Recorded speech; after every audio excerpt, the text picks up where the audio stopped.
तो hi friends, कैसे हैं आप लोग। तो आशा करता हूं कि आप लोग बहुत ही अच्छे होंगे और आपका तैयारी भी बहुत ही अच्छा चल रहा होगा।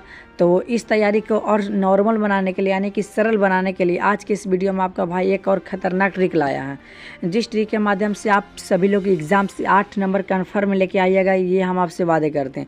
और एक बात और ध्यान रखिएगा कि जिसे इंग्लिश पढ़ने नहीं आता है, कुछ भी नहीं आता इंग्लिश में, वो भी एग्ज़ाम से 8 नंबर लेके आएंगे। हम उन सभी लोग से वादे करते हैं कि जिसे भी इंग्लिश पढ़ने नहीं आता, आज तक इंग्लिश में कुछ देखो नहीं किया है, वो भी एग्ज़ाम से 8 नंबर लेके आएगा। तो बोलेंगे कैसे संभव है? संभव है। आप सभी लोग वीडियो को ध्यान से देखिएगा, तभी आप सभी को समझ में आएगा। और हमारा ये वीडियो पसंद आएगा तभी से लाइक और सब्सक्राइब कर दीजिएगा। लाइक और सब्सक्राइब नहीं करना है तो कम से कम इसे एक शेयर कर दीजिएगा, ठीक। तो आइए इस वीडियो को स्टार्ट करते हैं। आप सभी को इंग्लिश में घबराना नहीं है, हमारे चैनल से जुड़े रहना है। हम आपसे वादे करते हैं कि बिना पढ़े हुए इंग्लिश में आप लोग 60 से 70 नंबर ला सकते हैं, ठीक। तो आप लोग ध्यान से समझिएगा। सभी लोग के एग्ज़ाम में इसी तरह से एक्सप्लेनेशन दिया हुआ रहेगा, तो आप सभी को बनाना है। तो किस तरह से बनाएंगे? हमें तो इंग्लिश पढ़ना नहीं आता है, कुछ भी नहीं आता, तो किस तरह से बनाएंगे? आप लोग टेंशन मत लीजिए, सब सीखेंगे, ठीक। तो यहाँ पे इसी तरह से दिया हुआ रहेगा क्वेश्चन। तो हमें तो इंग्लिश कुछ नहीं आता है, तो आपको सबसे पहले इस पर ध्यान नहीं देना, कुछ नहीं ध्यान देना, ठीक, समझें। ये बात तो समझ रहे हैं कि आप सभी को क्वेश्चन पे ध्यान नहीं देना है। तो करेंगे क्या? तो जो हम ट्रिक बताएंगे आप सभी को फॉलो करना पड़ेगा, तभी आप लोग एग्ज़ाम से 8 नंबर लेके आइएगा, ठीक। तो यहाँ पे समझिए क्या ट्रिक क्या है। तो कोई भी दुनिया का एक्सप्लेनेशन दिया हुआ रहेगा, तो आपको सबसे पहले ये वाला लिखना पड़ेगा, दिस से यहाँ पोएम तक लिखना पड़ेगा। ये तो नहीं है कि आप सभी को याद नहीं होगा, आप लोग 12th क्लास में आ चुके हैं, आप लोग तो इतना तो कर सकते हैं, ठीक। यहाँ कहाँ से? यहाँ से दिस से लेके यहाँ पे पोएम तक याद करने पड़ेगा। कोई भी एक्सप्लेनेशन रहेगा उसमें आप सभी को ये वाला बात लिखना होगा। क्या है कि this lines have been taken from a very good beautiful poem. ये बात तो आपको सभी में लिखना पड़ेगा, ठीक, आपको सभी में लिखना पड़ेगा, ध्यान से समझिएगा। और इसके बाद यहाँ पे समझिएगा, अब इसके बाद ये क्या है, आप लोग घबराइए नहीं, ठीक, हम सब बताएंगे आपको। सभी में ये वाला लिखना है। इतना बात तो समझ में आया? समझ में आया। और इसके बाद क्या बोले हैं कि इसका लेखक कौन है, यानी कि चैप्टर, यह कौन सा चैप्टर से लिया गया है। यहाँ पे देखिए, sweats love I do not go, यहाँ से लिया गया है। तो आप सभी को तो पता नहीं चलेगा कि यह कौन सा चैप्टर से लिया गया है। आपको घबराना नहीं है। आपके एग्ज़ाम में मिलान करने वाला दिया हुआ रहेगा, 5 से 6 गो रहता है मिलान करने वाला, 5 से 6 गो तो मिलान करने वाला रहता है। तो उसी में से एक चैप्टर का नाम ले लीजिएगा और वह कौन लिखे हैं उनका भी नाम लिख दीजिएगा। आपके एग्ज़ाम में दिया हुआ रहेगा, तो कोई भी चैप्टर का नाम ले लीजिएगा और यहाँ पे उस चैप्टर का नाम लिख दीजिएगा। और इसका लेखक कौन है अभी बताएं कि मिलान करने वाला में रहता है, उसी में से आपको खोज के यहाँ पे लिख देना है। उसी में से किसी एक का नाम लिख देना है, चैप्टर के नाम लिख देना है। और यहाँ पे रिटन बाय ए ग्रेट, यहाँ पे समझिए कि इसका लेखक कौन है, जॉन डॉन। तो यहाँ पे लिख दिए और वहाँ पे जो रहेगा मिलान करने वाला, उसी में से आप सभी को लिख देना है।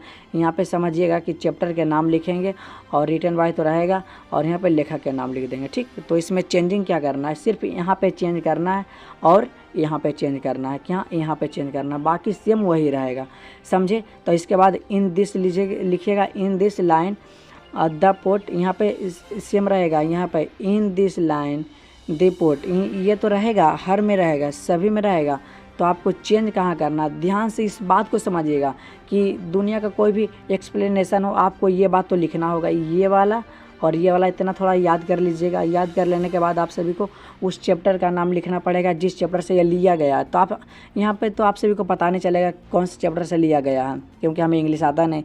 तो हम बताएं कि मिलान करने वाला होता है, उसी में से आपको एक चैप्टर के नाम लिख देना है और यहाँ पे लेखक का नाम लिख देना है। यहाँ तक टेंशन ख़त्म हो गया कि नहीं हो गया? तो यहाँ पे और यहाँ पे समझिए कि ये वाला बात थोड़ा सा याद कीजिएगा, इन दिस से, यहाँ से ये वाला और ये वाला, बस इतनी सी बात आपको ध्यान रखना है, ठीक। ये वाला और ये वाला याद कीजिएगा। अब बाकी यहाँ से बहुत ही ईजी है। तो यहाँ से क्या लिखिएगा कि इसी में से, यहाँ से में से, यानी कि यहाँ में से, यहाँ पे समझिएगा कि यहाँ क्या लिखेंगे। तो यहाँ में जो आपका यहाँ पे मेन शब्द है, जो कि आपको बढ़िया शब्द लग रहा है, उसी में से आगे पीछे करके इसके बाद लिख दीजिएगा, ठीक। इसी में से आप सभी को आगे पीछे करके लिख देना है, समझे। कहाँ पे? इसके बाद आप सभी को लिखना पड़ेगा। इसके बाद यहाँ में उसी में से खोज के आगे पीछे करके यहाँ पे लिख देना है, बस। इससे में आप सभी को 4 नंबर मिल जाएगा। आप सभी को समझ में आया कुछ बुझाया कि नहीं बुझाया, आप लोग ये बताइए। बुझाया सर पूरी तरह से। यहाँ पे क्या बोले थे, सबसे पहले हम बोले थे कि कोई भी दुनिया का एक्सप्लेनेशन हो तो आपको ये वाला बात तो लिखना है, ये तो बात लिखना है, ठीक। अब क्या बोले कि कौन सा चैप्टर से लिया गया है, ये लिखना है। तो ये भी नहीं पता तो कोई दिक्कत नहीं, हम बोले हैं कि मिलान करने वाला उसी में से एगो चैप्टर के नाम लिख दीजिए और लेखक के नाम लिख दीजिएगा, और थोड़ा सा ये वाला याद कर लीजिएगा। और यहाँ से तो बोले हैं कि उसी में से खोज के आपको लिख देना है, ठीक। क्योंकि एग्ज़ामिनर जब कॉपी चेक करता है तो उसके पास बहुत सारा कॉपी रहता है, तो बस 2 से 3 लाइन आपको देखेगा और उसी में 4 नंबर दे देगा, ठीक। बहुत सारा कॉपी रहता है उसके पास चेक करने के लिए, ठीक। आप लोग ध्यान समझिएगा। तो दूसरा एग्जाम्पल भी लिए, यहाँ तो हमें ध्यान है कि यहाँ तो हमें पता है कि इंग्लिश कुछ नहीं आता, तो हमें तो इस पर ध्यान ही नहीं देना है, कुछ नहीं है। डायरेक्ट फिर वही बात क्या बोले थे कि दिस लाइन्स लिव, यहाँ पे वही है कि यहाँ से और यहाँ तक वही बात लिखना पड़ेगा। सभी में हम लिखे हैं कि नहीं, तो ये वाला बात आप सभी को लिखना होगा, ठीक। अब इसके बाद क्या बोले थे कि कौन सा चैप्टर से लिया गया है, तो ये चैप्टर से लिया गया है।